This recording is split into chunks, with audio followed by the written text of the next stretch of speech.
मुनीफ साहब, मुस्लिम लीग नून के लिए बहुत ही बड़ा चैलेंज बन जाएगा ये, या अभी भी उनके पास कोई कानूनी रास्ता होगा लाहौर हाईकोर्ट के फैसले के बाद, या फिर तहरीक इंसाफ अपना मुतालबा मनवाने में कामयाब हो जाएगी? बहुत शुक्रिया जुनैद साहब। देखिए, इस वक्त अगर जो फैसला सुनाया गया है लाहौर हाईकोर्ट की जानिब से, मेरे ख्याल में वो एक बड़ा मुनासिब फैसला है। और अगर आइन की जो तशरीह है उसको बाकायदा तौर पर देखा जाए और उसके स्पिरिट और लेटर दोनों को देखा जाए तो बड़ा मुनासिब फैसला है। अब देखना यह है कि इलेक्शन कमीशन ऑफ पाकिस्तान ये तारीख तो देगा, लेकिन क्या इलेक्शन कमीशन के साथ ये तमाम ताउन जो कि हासिल होना चाहिए वजारत खजाना की जानिब से, जिन डिपार्टमेंट से या इंस्टीट्यूशन से मदद ली जाती है इलेक्शन स्टाफ की, क्या वो इलेक्शन कमीशन की मुआवनत करेंगे? क्या इजाफी ग्रांट जो कि इलेक्शन कमीशन ने तलब कर रखी है इस हवाले से वो मिलेगी? और एक और जो अहम मामला है, जो एक कानूनी नुक्ता है, उसके ऊपर क्या मुस्लिम लीग नून या वफाकी हुकूमत इस मामले को मजीद अदालत में लेके जाएगी कि क्या इन दोनों सूबों के अंदर पुरानी हल्का बंदियों और पुराने सेंसस के तहत इलेक्शन करवाए जाएं, और फिर वफाक और दो अलहदा सूबों में यानी पंजाब सिंध और बलोचिस्तान के अंदर मुख्तलिफ हल्का बंदियों और मुख्तलिफ सेंसस के तहत इलेक्शन करवाए जाएं। ये एक बुनियादी बात है, शायद इसे वफाकी हुकूमत अदालत में ले जाना चाहे। और ये जो टेररिज्म का मामला है, देखिए at the end of the day ये मामला इलेक्शन कमीशन ने डिसाइड करना था, इलेक्शन कमीशन को ही डिसाइड करना है अब भी। लेकिन ये तमाम जो इदारे हैं ये इलेक्शन कमीशन की मुआवनत करते हैं, उन्हें क्या रिपोर्ट देते हैं, क्या चीज़ फर्निश करती हैं, क्या इलेक्शन कमीशन उनकी तरफ से अगर कोई उज़र पेश किया जाता है तो उसे बाय आउट करता है या नहीं, और एक ऐलान कर देता है तारीख का। ये मामला दिलचस्प होगा। लेकिन अगर मुस्लिम लीग नून इसके ऊपर बहुत ज़्यादा मोतरज़ नजर आई तो मुस्लिम लीग नून ज्यादा कमजोर नजर आएगी, और उसका इंप्रेशन यह होगा कि वाकई मुस्लिम लीग नून इस वक्त इंतखाब नहीं चाहती और इंतखाब से भाग रही है।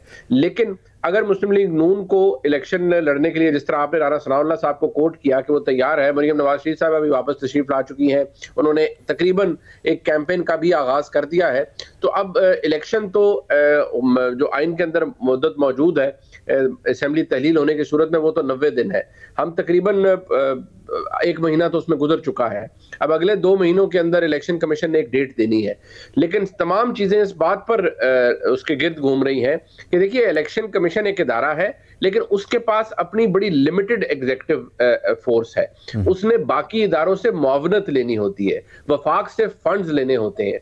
क्या ये तमाम चीजें और तमाम मामलात ऐसे ही होंगे जैसे इलेक्शन कमीशन चाह रहा है? अगर होंगे तो आईनी तौर पर इलेक्शन कमीशन की जिम्मेदारी है। मुनीफ साहब, आपको लगता है कि मुस्लिम लीग नून के लिए तो ये डू एंड डाई सिचुएशन बन जाएगी? पहले ही वो इंतखाबात नहीं चाहते थे, IMF पाकिस्तान का मुआहदा होने के बाद महंगाई की नई लहर आने का खदशा है, 170 अरब के नए टैक्स लगने हैं, मिनी बजट आएगा, पेट्रोल की कीमत बढ़ेगी और बहुत सी सख्त शराइत पर अमल दरामद करना पड़ेगा। उसके साथ अगर मुस्लिम लीग नून इलेक्शन में जाती है तो उसको तो बहुत ही ज़्यादा सियासी घाटा होगा। क्या उनके लिए ये बहुत ही ज़्यादा मुश्किल सूरत हाल नहीं पैदा हो जाएगी और उसके लिए वो बहुत इंतहाई कदम उठा सकते हैं?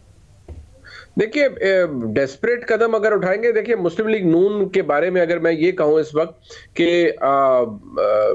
डैम इफ आई डू और डैम इफ आई डोंट, वो कहते हैं ना, you are caught between the rock and a hard place. तो मुस्लिम लीग नून की तो ये सिचुएशन है कि मरता क्या ना करता। एक तरफ अगर वो इस मामले को मजीद अदालतों के अंदर चैलेंज करते हैं तो वो इस तासुर को तकवीयत देंगे कि वो इलेक्शंस नहीं चाहते और इलेक्शन से भाग रहे हैं। लेकिन दूसरी जानिब जो इस वक्त सबसे बड़ा बहरान है वो मुआशी बहरान है, महंगाई से लोग तंग है। मुस्लिम लीग नून इस पूरे इत्तेहाद के अंदर सबसे ज्यादा अपना सियासी कैपिटल दाव पर लगा चुकी है।